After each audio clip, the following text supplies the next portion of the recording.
이 말을 한마디로 요약하자면 아무도 나를 이길 수 없다. 반갑습니다 여러분, 조티브 짝스입니다. 2021년 양질의 컨텐츠를 위해서 제가 프리 선언을 했습니다. 스톰, 글로벌, 모티브, 에버나이트, 브런스까지 다 쓸 수 있게 되었습니다. 얼마 전에 제가 투표를 진행을 했었죠. 조영선이 프리를 선언했을 때 어떤 볼로 쳤으면 좋겠는지 8,500명이나 투표를 진행을 해주셨는데요. 거기에서 56%나 스톰사의 공을 선택을 하셨습니다. 그래서 제가 오늘 스톰의 공을 리뷰를 진행을 하도록 하겠습니다. 인트로듀싱. 자, 드디어 스톰사의 공이 제 앞으로 왔습니다. 저도 기대가 되기는 합니다. 제가 스톰사의 공을 쳐본 지는 상당히 오래됐는데 과연 옛날 느낌이 있을지 없을지 저도 굴려봐야지 알거든요. 이 공은 지금 1월 26일 날 출시한 코드 다이나믹입니다. 두둥따! 그래서 이 볼을 지금 꺼내볼 예정인데 언박싱을 해보면서 낱낱이 샅샅이 파헤쳐 보겠습니다. 와우! 확실히 스톰볼은 향기가 납니다. 박스에는 이 비닐 봉다리 안에 공이 들어가 있습니다. 그리고 예전에는 레이아웃 표가 들어가 있었거든요. 근데 지공사들이 말을 안 들어서 이제 빼는 것 같네요. 이 코드 다이나믹 전에 출시한 프로톤 피직스에는 선물이 있었습니다. 없습니다. 두둥딱! 제가 이 볼이 출시가 되기 전에 포스터로 한번 접해봤습니다. 근데 지금 포스터의 색상보다는 조금 어두운 것 같아요. 아니면 이 밝은 보라색이 들어간 부분이 저한테 온 공이 조금 줄어든 건지 조금 어둡게 느껴집니다. 지금 이 볼의 컬러는 퍼플, 블랙, 화이트입니다. 한국인들이 좋아하는 색상이죠. 어떻게 보면 스톰의 주력 색상이기도 하고요. 스톰사의 코드 다이나믹 포스터 광고를 보면 이런 말을 했습니다. 좀 기니까 보면서 얘기하겠습니다. 커버 스톡과 코어의 무적 조합을 보여주는 코드 다이나믹. 일단 이 문구에서는 커버 스톡이랑 코어가 아주 강한 놈을 썼다라는 암시를 해주는 거죠. 이 코드 다이나믹 시리즈는 프리미엄 등급이라고 스톰사에서 얘기하는 것 같습니다. 훌륭한 볼링볼들은 대부분 커버 스톡에서 출발이 됩니다. 코어의 역할도 중요하지만 직접적으로 마찰이 만들어지는 커버 스톡은 바로 반응을 보여주고 빠른 변화를 만들 수 있기 때문입니다. R3S는 오일에서 부족함 없는 마찰력과 폭발적인 엔트리 앵글, 백엔드까지의 에너지 보존율이 매우 우수합니다. 코드 다이나믹의 커버 스톡이 바로 R3S의 펄 리액티브입니다. 훌륭한 커버 스톡과 그에 걸맞는 코어의 매칭은 매우 중요합니다. 코드 다이나믹은 RAD의 코어와의 조합으로서 예측성, 파워, 핀 캐리의 무적 조합이 되었으며 여러분들이 레인을 장악하는 데 필요한 새로운 옵션이 될 것입니다. 스톰사에서 광고하는 문구입니다. 이 말을 한마디로 요약하자면 아무도 나를 이길 수 없다 라고 김경민 선수가 얘기를 했죠. 아무도 나를 이길 수 없다. 그리고 유튜브의 광고 영상을 보면 아주 의미심장한 문구가 적혀 있습니다. 18m 안에서 나는 가장 강하다. 그래서 과연 이 공이 18m 레인 안에서 가장 강한 볼인지 제가 지금 리뷰를 해볼 예정인데 저도 상당히 기대가 됩니다. 여러분들도 상당히 기대가 되실 거예요. 제가 다른 스톰사의 공을 치는 거를 처음 보시는 거니까요. 기대해 주시고 빠른 진행을 위해서 지공은 제가 좋아하는 레이아웃으로 지공을 해놨습니다. 바로 들어가겠습니다. 인트로듀싱. 두둥따 두둥따 두둥따. 일단 제가 지공하기 전에 레이아웃을 그려놨는데 제가 제일 좋아하는 레이아웃으로 결정을 하였습니다. 45 곱하기 핀 PAP 5인치 그리고 마지막 발 라인은 40도 듀얼 에그 레이아웃. 조영선이 제일 좋아하는 레이아웃.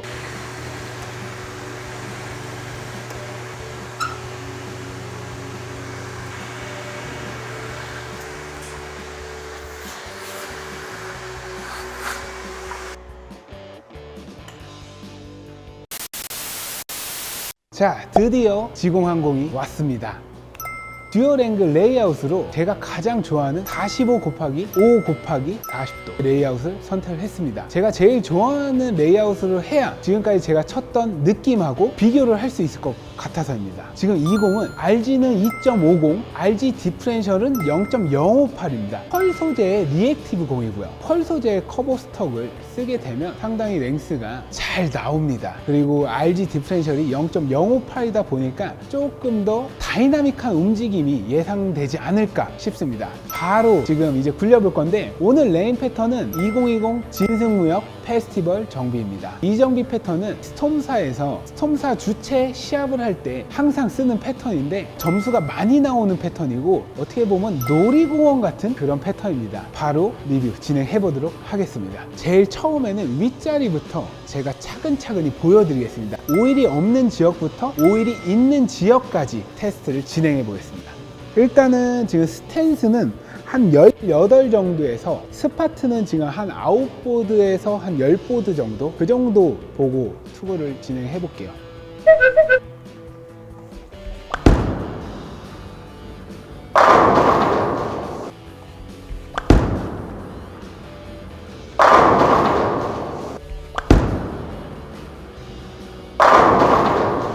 아직 한 번 갖고는 잘 모르겠어요. 한 번 더 굴려 볼게요.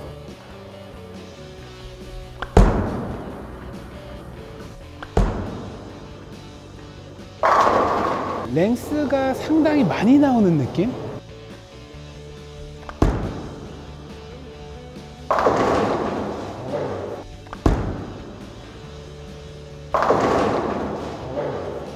몇 번 투구를 해보니까 지금 레인 변화가 조금씩 오는 것 같아요. 그래서 한 보드 정도 밑으로 내려와서 투구해 보겠습니다.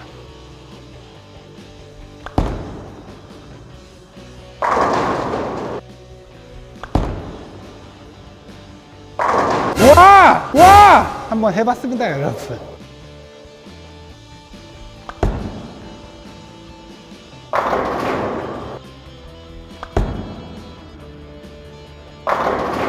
지금은 조금 바깥쪽으로 실투를 했습니다.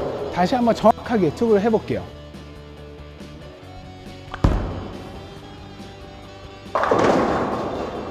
랭스가 상당히 길게 나오는 반면에 백엔드 반응이 좋은 것 같은 느낌입니다. 아직 정확하게 판단이 안 되는데, 아까 처음 투구하고 지금 레인 변화가 급격하게 오고 있거든요. 근데 지금 제가 한 4번, 5번 정도 투구를 했는데 금방 오일이 마르는 느낌이에요. 제가 생각할 때는 이 플레이어의 간격이 넓게 나옵니다. 이거는 레이아웃에 따라 달라지기는 하는데, RG 편차가 크다 보니까 오일이 안 묻은 데를 거든요. 그래서 지금 오일이 빨리 마르거든요. 진승무역 페스티벌 같은 경우는 아웃사이드의 오일이 상당히 적고 인사이드로 내려오기 시작하면 오일이 상당히 많아지거든요. 안쪽은 촉촉하고 바깥쪽은 잘 들어오고, 그런 정비에서 치기 때문에 이 패턴을 진행을 하게 되면 한 10보드에서 한 12보드 사이에서 출발을 하는 게 좋지 않을까. 당연히 사람마다 다르기는 합니다. 제가 지금은 회전을 조금 줄여서 치고 있는 거고요. 한 보드 더 내려볼게요.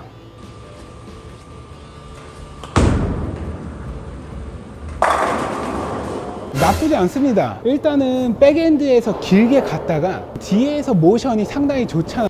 그렇다 보니까 백엔드 모션은 강력합니다. 하지만 뭐 백엔드 모션이 강력하다고 좋다고만은 할 수가 없어요. 왜냐하면 강력한 거를 좋아하시는 분들도 있지만 예민하게 느껴지실 수도 있거든요. 아까 포스터에도 같이 에너지 보존율이 좋다고 했어요. 백엔드까지 길게 갔다가 뒤에서 훅이 생기기 때문에 그런 얘기를 한 거거든요. 그 말은 맞는 말을 한 겁니다. 백엔드까지 길게 갔다가 백엔드에서 이런 교차점 있잖아요. 오일과 드라이의 경계점, 거기에서 확실히 전환이 빠른 거는 사실입니다.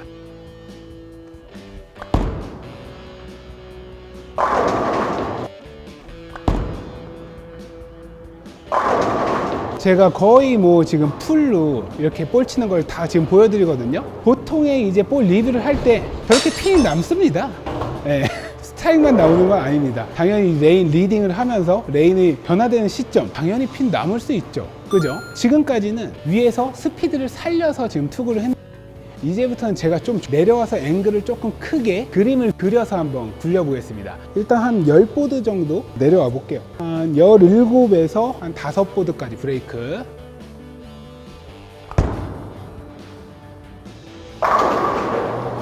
여러분들이 제가 쳤던 샷을 지금 보셨을 거 아니에요. 느낌이 어떠신 것 같으세요? 좋은 것 같아요? 아닌 것 같아요? 다시 한번 굴려볼게요.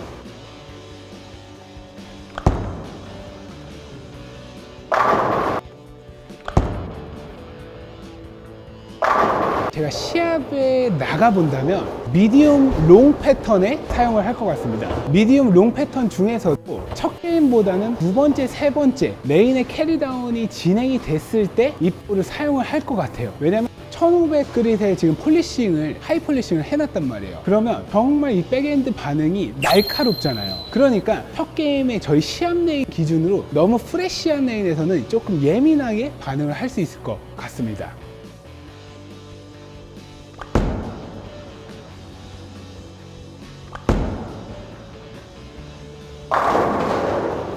만약에 저 공밖에 없다, 첫 게임에 치고 싶다, 제가 생각할 때는 외피를 조금 광택을 죽이는 것을 추천을 드립니다. 제가 말씀을 드리는 거는 시합 레인 기준입니다. 이런 아웃사이드에 오일이 있단 말이에요. 이분 정비란 말이죠. 그래서 공의 훅성을 조금 더 앞에서 훅이 일어나게끔 많이 만듭니다. 왜냐면 이런 플립형의 액션보다는 아크형의 액션을 만들어 줘야지 저희가 포켓팅 하기가 쉬워지니까요. 지금 이거는 첫 게임 기준으로 말씀을 드리는 거예요. 그래서 만약에 이 공을 첫 게임에 쓰고 싶으신 분들은 약간의 외피 변경을 하시면은 첫 게임을 쓰시는데도 부담이 없으실 거예요.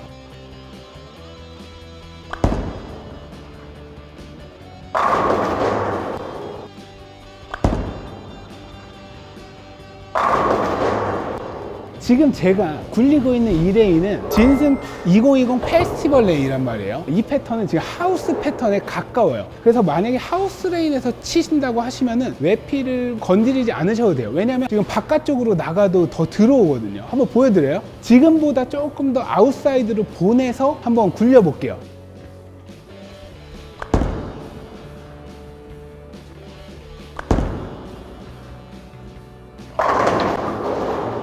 바깥쪽에 오일이 없는 부분을 치니까 훨씬 더 두껍게 지금 포켓팅이 됐습니다. 제가 추천을 드리자면 다이나믹한 걸 좋아하시는 분들, 핀 앞에서 뭔가 이 전환이 그런 희열이 있으신 분들은 다이나믹 코드를 추천을 해드리고요. 너무 내가 회전이 많거나 스피드가 없으신 분들은 조금 까다로우실 것 같아요. 스피드가 없으면 공이 좀 예민해질 수 있거든요. 왜냐면 너무 전환이 빠르다 보니까. 회전이 많거나 스피드가 없으신 분은 조금 이 아크형의 볼을, 컨트롤형의 볼을 선택을 하시는 게 조금 더 좋지 않을까. 이건 제 개인적인 생각이니까 판단 여러분들이 하시는 걸로. 클래식 볼링도 한번 쳐봐야 되지 않겠습니까? 아대볼러들의 볼 움직임 한번 보시겠습니다. 일단은 한 스파트 7보드 정도 한번 보고 수고해 볼게요.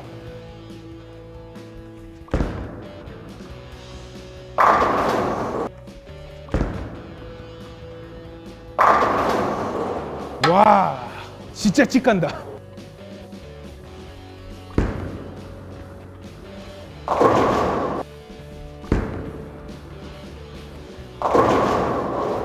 더 올라와야 될 것 같아요. 지금 오일이 상당히 많다 보니까 스트로커 분들이 조금 회전이 있으셔야 돼요. 조금 약했으니까 살짝 올라와 볼게요. 6보드 정도. 너무 바깥쪽을 치시는 거는 비추천합니다. 안쪽에 오일이 척척하기 때문에 안쪽 오일을 태워서 바깥으로 나가는 볼링은 안 하시는 게 좋습니다. 근데 바깥쪽으로 나가도 들어오긴 들어옵니다. 이 패턴 자체가.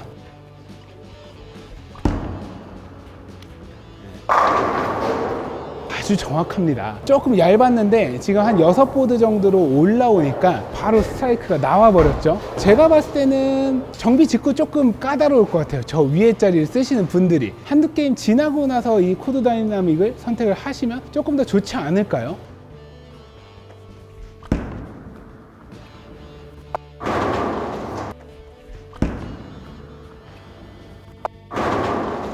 확실히 안쪽에 놔도 받아주는 그런 느낌이에요. 랭스가 길게 나오다 보니까. 오늘 제가 여러 가지 스타일로 리뷰를 진행을 해봤는데 여러분들한테 도움이 됐을란가는 모르겠네요. 이 스톰사의 공을 처음으로 리뷰를 진행을 해보는 거였고 저한테는 어떻게 보면 이것 또한 도전입니다. 마지막 멋진 샷을 감상하시면서 이번 볼 리뷰는 마무리하도록 하겠습니다.